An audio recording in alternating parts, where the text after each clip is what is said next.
Panorama group, जो सोचता है वो करता है। आपके अपने सपनों का आशियाना। उससे जब पूछा गया कि आपकी जाति क्या है, तो उन्होंने कहा कि इन्होंने मुझे गाली दिया। अगर राहुल गांधी जी से जात पूछा जाए तो उनको लगता है कि गाली दिया गया है, तो फिर दूसरे की जात पूछते हैं तो वो भी तो गाली हुई। नमस्कार, आप देख रहे हैं सिटी पोस्ट लाइव और मैं हूं आपके साथ प्रभाकर पांडे। आपको बता दें कि सांसद मनोज तिवारी ने राहुल गांधी पर जमकर हमला बोला है। उन्होंने कहा है कि राहुल गांधी के उस बयान पर जिसमें राहुल गांधी ने कहा कि जब मैं सत्ता में आऊंगा तो जाति जनगणना करूंगा और अति पिछड़ा और पिछड़ा जाति को लेकर मैं उसके विकास का काम करूंगा।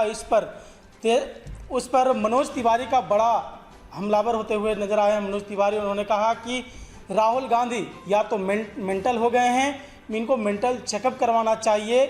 इस प्रकार के बयान देते नजर आ रहे हैं। और क्या कुछ कहते नजर आ रहे हैं मनोज तिवारी, पहले आप इनका बयान सुने। इलाज की जरूरत है, उनका मेंटल हेल्थ चेकअप होना चाहिए।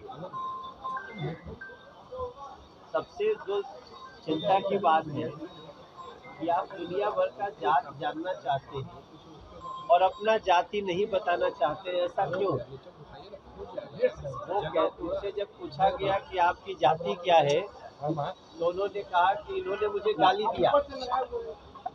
अगर राहुल गांधी जी से जात पूछा जाए तो उनको लगता है कि गाली दिया गया है, तो फिर दूसरे की जात पूछते हैं तो वो भी तो गाली हुई। तो वो सबको गाली देना चाहते हैं और अपने को उससे बचाना चाहते हैं। तो मैं समझता हूँ ऐसे व्यक्ति का मेंटल हेल्थ चेकअप होना चाहिए।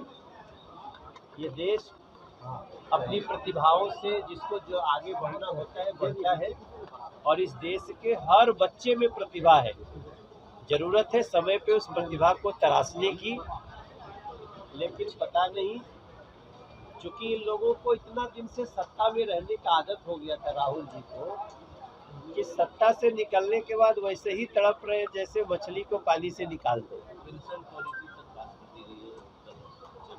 इस देश के जितने सरकारी केंद्रीय कर्मचारी हैं, सरकारी कर्मचारी हैं, उन लोगों का एक लंबे समय से डिमांड था कि हमारा सेंट्रल पेंशन स्कीम को जो पुरानी थी वही लागू किया जाए।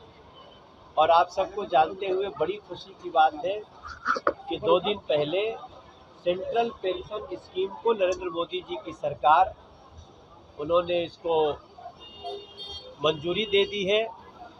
अभी हम और ललन सिंह जी साथ में ही आए फ्लाइट से, वो भी बहुत प्रसन्नता व्यक्त कर रहे थे। और मैं समझता हूँ ये देश के जितने सरकारी कर्मचारी हैं उनके लिए बहुत ही खुशी की बात है कि जो भी सरकारी कर्मचारी की जब नौकरी खत्म हो रही होगी या जब वो छोड़ रहे होंगे, तो उसके 1 साल पहले जो उनका वेतन होगा उसका 50% उनको पेंशन के रूप में मिलेगा। और ये मुझे लगता है देश के लगभग 10 करोड़ लोगों के लिए, 10 करोड़ परिवारों के लिए एक बहुत बड़ा समाचार है नरेंद्र मोदी जी को।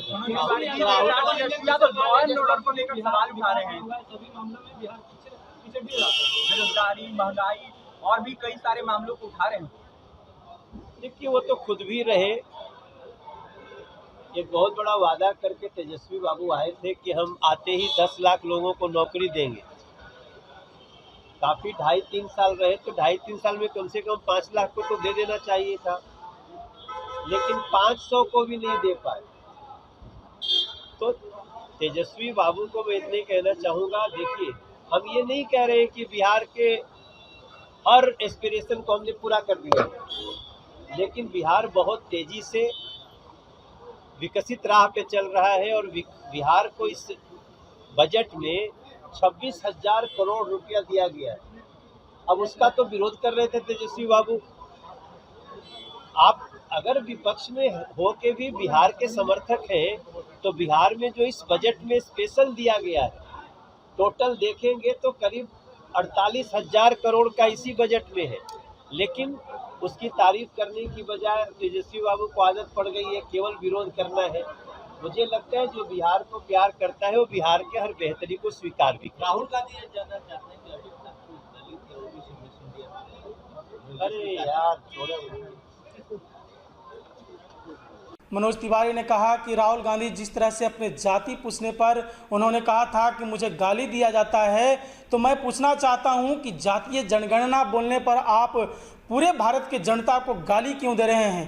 क्योंकि जब आपको खुद ही जाति पूछने पर गाली महसूस होता है तो जनता को गाली क्यों नहीं महसूस होगा? राहुल गांधी मेंटल हो गए हैं या फिर उनको मेंटल चेकअप करवाने की ज़रूरत है?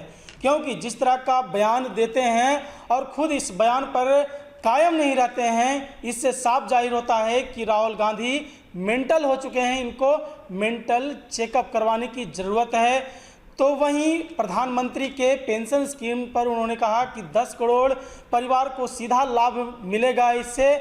जिस तरह से इस पर नरेंद्र मोदी ने अपना फैसला लिया है, 2 दिन पहले ही ये फैसला आया है, तो इससे 10 करोड़ परिवार को सीधे तौर पर सुविधा मिलेगा, इसका लाभ मिलेगा।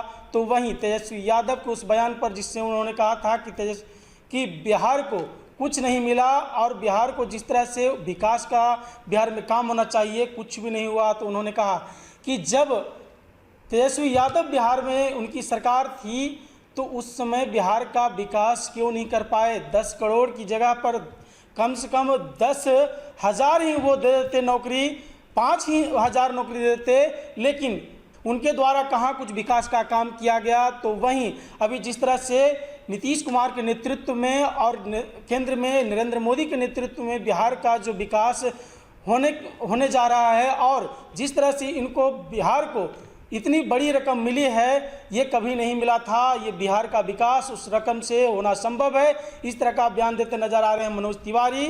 तो क्या कुछ कहते नजर आए, मैंने आपको सुनाया। फिलहाल इस खबरों में बस इतना ही।